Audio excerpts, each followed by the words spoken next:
Tere, mina olen Kene Vernik, olen psühholoog-nõustaja ja olen unetehnoloog. Unetehnoloog on see tegelane, kes vaatab uneuuringuid läbi ja hindab. Ma võib-olla tutvustan teile kõigepealt seda, et miks on oluline magada, et mis asi on tsirkadiaanne rütm. Esiteks me kõik elame une-ärkveloleku rütmis ja tõesti meie aju lülitub unne sisse õhtul ja lülitub unest välja hommikul. Ja mis toimub öösel une ajal on see, et meie aju töötleb erinevat infot.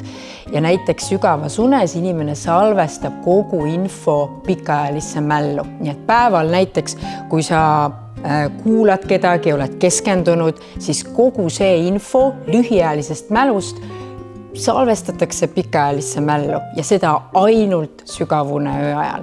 Nii et see on väga oluline, et sa öösel magaksid, et sa siis järgmisel päeval mäletaksid seda, mida mina praegu sulle siin räägin.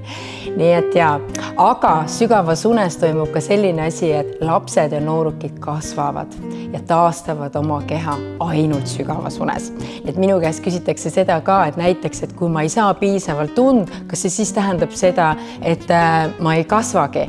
Tegelikult see on päris hirmus, nii et kui sa tahad suureks kasvada, hästi areneda, hästi keskenduda, olla võimekas kognitiivselt, mõelda selgelt ja muidugi tunda energiat ja ärksust, siis sa pead öösel magama. Ja lapsed võiksid magada, ütleme koolilapsed võiksid magada vähemalt 9–10 tundi, väiksemad 9–11 tundi isegi. Ja teate nalja, noorukid peavad kõige rohkem magama, isegi üle 9 tunni võiks olla see keskmine unetundide arv. Ja see on sellepärast, et just siis, kui sina oled teismeline näiteks, siis seal toimub hormonaalne muutus ja sinu uni nihkub natukene hilisemaks.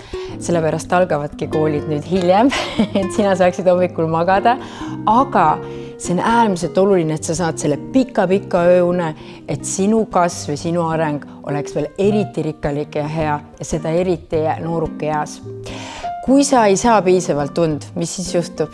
See tähendab seda, et esiteks sinu seedimine aeglustub, sa tahad rohkem süsivesikuid süüa, sinu keha läheb stressi, hakkab tõusma kortisool, mis on stressihormoon ja sa oled ärevam, närvilisem, impulsiivsem ja mis kõige hullem, mis laste puhul on nähtud, et kui sa oled näiteks mõnda aega unevõlas olnud, siis see on põhiennustaja ehk siis ärevushäiretele ja depressioonile. Nii et kui sa ei maga, siis kunagi hiljem võib juhtuda niimoodi, et sa oled vastuvõtlikum meeleoluhäiretele.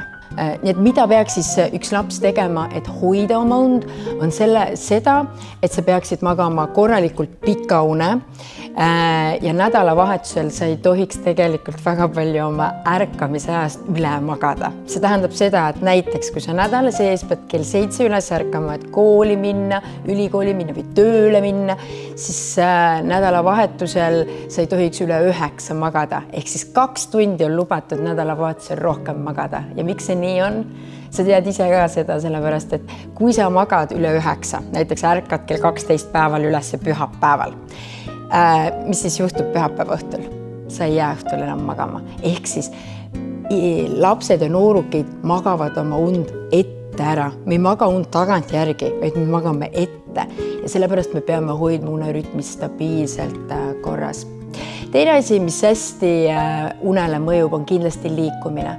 Et mida rohkem sa liigud, seda rohkem on seda sügavat und, seda rohkem taastub sinu aju, sinu keha, seda paremini sa mäletad asju järgmisel päeval. Et liikumine on number 1 asi. Liikuda võiks enne lõunasel ajal ja pärast lõunasel ajal, aga mitte hilja õhtul ja mitte vara hommikul, sest siis on keha veel väsinud ja hommikul pole ta veel ärganud. Ja tegelikult on meil vaja ennast nagu käima lükata ja siis saame efektiivselt liikuda ja olla ka oma näiteks sammudes täpsemad. Ja kui me näiteks harjutamegi samme, siis me peame ju need meelde jätma. Selle jaoks peab olema aju täitsa ärgas ja valmis. Sa pead olema söönud, joonud ja siis on korras kõik. ja toidust ka veel nii palju, et õhtul, kui sa koju jõuad hästi hilja näiteks, siis väga hilja õhtul me ei söö üle. Me ei tohi süüa enne magama minekut hästi palju. Hea, kui sa saaksid selle asja ära teha umbes 4-5 tundi enne magama minekut. Esiteks, kui õhtul on kõht väga täis, siis keha hakkab tegelema seedimisega ja seedimine on meeletult energiakulukas kehale ja sa ei jää väga hästi enam magama või siis öösel tekivad sellised mikroärkamised aju EEG-sse ja sina seda ei teagi, et tegelikult sa ei ole püsivalt ööunes ja hommikul ärkad ülesse ja oled ikkagi täitsa väsinud. Sul on see toidupohmakas. Ja viimane asi, mis ma tahan teile öelda, on valgus. Praegu pimedal ajal peaksid kõik saama võimalikult palju valgust. Nii et kui sa õpid näiteks õhtul või tantsid isegi stuudios või oled kodus, koolis, mis iganes kohas ja on päev, siis võimalikult palju saada valgust igalt poolt. Et ära istu pimedas toas, eriti õhtul. Ära mine kell 6 pimedasse tuppa ja hakka scrollima. See tuba peab olema täiesti valge. Ja nutiseadmega me oma voodis ei ole. Teate miks? Sellepärast, et sa treenid oma keha mitte magama voodis. Sa õpetad oma kehale nii-öelda igasuguseid erinevaid tegevusi voodis ja kehale hakkab seostuma voodi mitte unega. Nii et me ei taha seda, et näiteks kui ühel hetkel see keha läheb voodisse, hopsti ta on üleval, ta ei jää enam magama, sellepärast, et sa oled kõvasti treeninud muid asju seal tegema. Nii et sina tee endale nutipesa, kus sa võid nutitelefonis olla ja kui sa tahad magama minna, siis paned telefoni kõrvale ja lähed hopsti voodisse ilma telefonita. Sest number 1 asi, mis tänapäeval mõjutab meie und ja viib une hilisemaks, on nutiseadmed. See on kõige asjade kurja juur. Nii et õhtul enne magama minekut sa iseenesest võid scrollida ja olla, vaadata oma asju, aga kui sa voodisse lähed, pane telefon käest, sest sa lihtsalt ei suuda ennast kontrollida.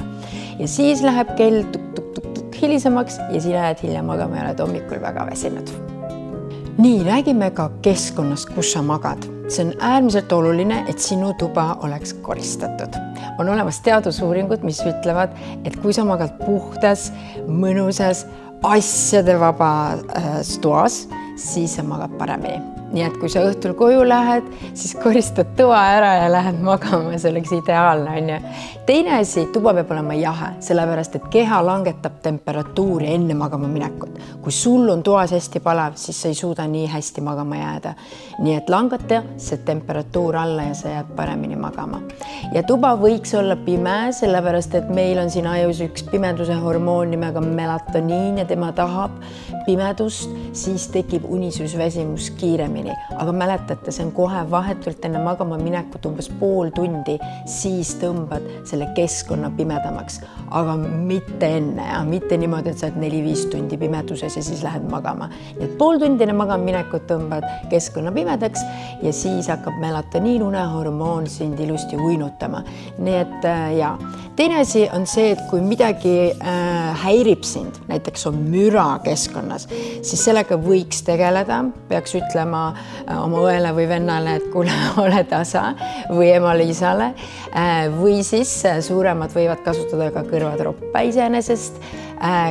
Kas heliga võib magama jääda? Ütleme niimoodi, et väiksemad lapsed niimoodi 20 minutit enne magama minekut või kui sa seal voodis oled, siis sa võid ka heliga magama jääda ja suuremad ka, aga kogu öö heli kuulata ei tohi.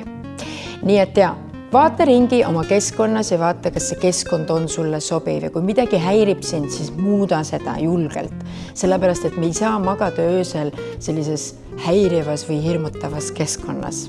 Jäta meelde, et hea une jaoks on oluline, et sa toimetaksid päeval, liiguksid, toituksid hästi, ei oleks pimeduses kogu päeva, siis on oluline kindlasti, et sa õhtul ei oleks nutiseadmega voodis, on ju, et enne magama minekut sa võid kergelt scrollida ja olla nii-öelda meedias, aga voodisse telefoniga ei lähe, täiesti keelatud. Vaata üle oma keskkond, kas kõik on okei ja lähed ilusti tudule. ja ära unusta, hoia oma rütmi. Nädalavahetusel sa ei tohi väga pikalt magada. Kahjuks see nii on. Ainult 2 tundi on lubatud rohkem voodis olla. Muidu sa ei jää pühapäeva õhtul enam hästi magama.